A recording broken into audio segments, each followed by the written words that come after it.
Apakah ada saat-saat ketika kita menghakimi tanpa menyadarinya? Ini adalah pertanyaan refleksi kita hari ini. Holy Spirit, make my heart open to the Word of God. Make my heart open to goodness.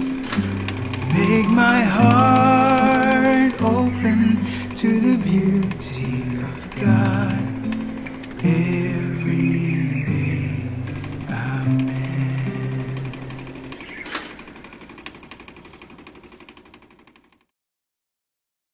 Hai teman-teman, izinkan saya mulai dengan sebuah kisah nyata yang pernah dibagikan oleh istri saya, Pat, kepada saya. Sesuatu yang terjadi bertahun-tahun lalu saat ia masih bekerja.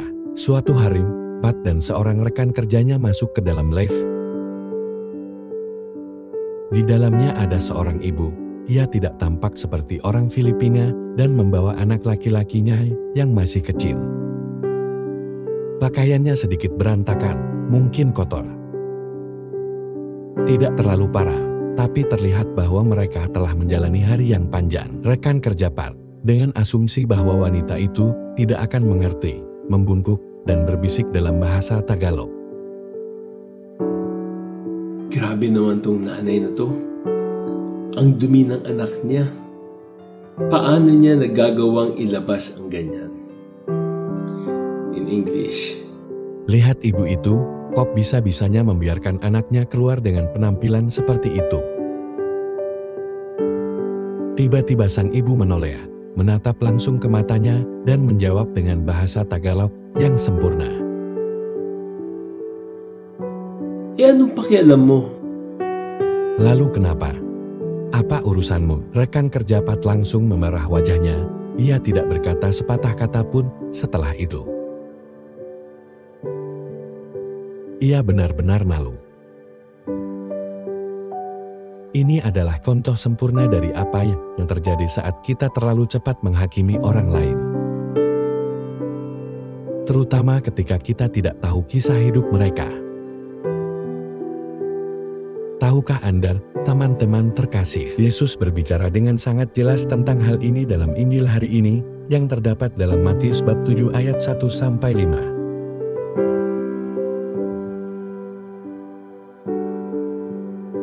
Jangan kamu menghakimi, supaya kamu tidak dihakimi. Karena dengan penghakiman yang kamu pakai untuk menghakimi, kamu akan dihakimi. Dan ukuran yang kamu pakai untuk mengukur, akan diukurkan kepadamu. Mengapakah engkau melihat selumbar di mata saudaramu, sedangkan balok di dalam matamu tidak engkau ketahui?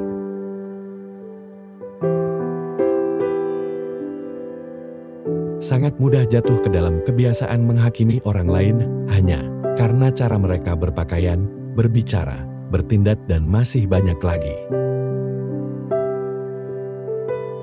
Kita sering melakukannya tanpa sadar. Kadang-kadang itu bahkan memberikan kepuasan aneh, seolah-olah kita sedikit lebih baik dari mereka. Tapi itu bukan kedamaian yang sejati.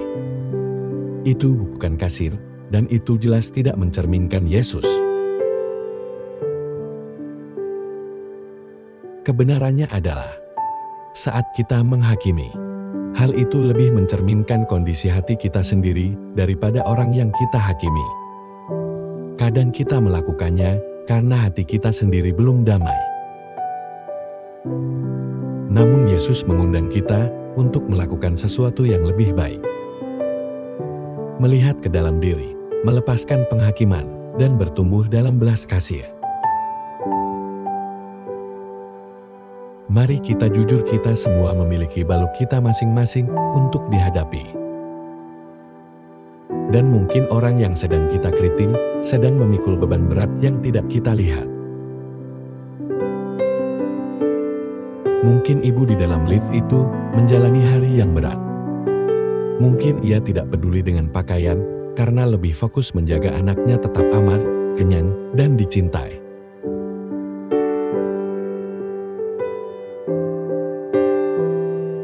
Teman-teman terkasih, Tindakan menghakimi orang lain seringkali lebih merugikan diri kita sendiri. Itu mengusir kasih, sukacita, dan damai dari hati kita. Namun, saat kita memilih untuk lebih memahami, lebih ramah, dan lebih seperti Yesus, sesuatu dalam diri kita mulai berubah. Kita mulai melihat orang lain melalui matanya bukan sebagai masalah, tapi sebagai pribadi yang patut dikasihi. Jadi teman-teman, inilah bahan refleksi dalam doa kita hari ini. Apakah ada saat-saat ketika kita menghakimi tanpa menyadarinya? Bisakah kita meminta rahmat dari Tuhan? Agar kita melihat bukan selumbar di mata orang lain, tetapi balok di mata kita sendiri. Mari hentikan kebiasaan menghakimi dan gantikan dengan belas kasih. Dan mungkin, lain kali, alih-alih berbisik komentar, seperti yang dilakukan rekan kerja istri saya, bisikanlah sebuah doa.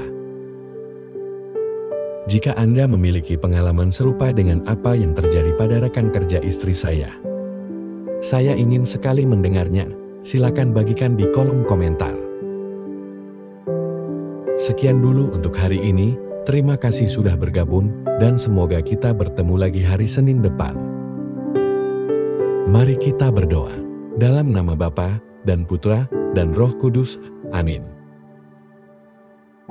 Bapa Surgawi, sumber segala yang baik, terima kasih atas Injil hari ini. Ya Tuhan, hanya Engkaulah hakim yang sejati. Hanya Engkau yang menghakimi dengan kasih dan keadilan. Tolong beri kami rahmat untuk melepaskan sikap penghakiman yang membuat kami merasa benar sendiri. Agar kami bebas untuk mengasihi Engkau dan mengasihi sesama dengan segenap hati. Bebaskan kami dari beban dosa ini, agar kami bisa melihat kebaikan-Mu dalam diri orang lain, dan bersukacita akan kehadiran-Mu dalam hidup mereka. Dalam nama Yesus kami berdoa, amin. Dalam nama Bapa dan Putra dan Roh Kudus, amin. Semoga Tuhan memberkati Anda dan keluarga Anda, iman Katolik kita, dan Couples for Christ.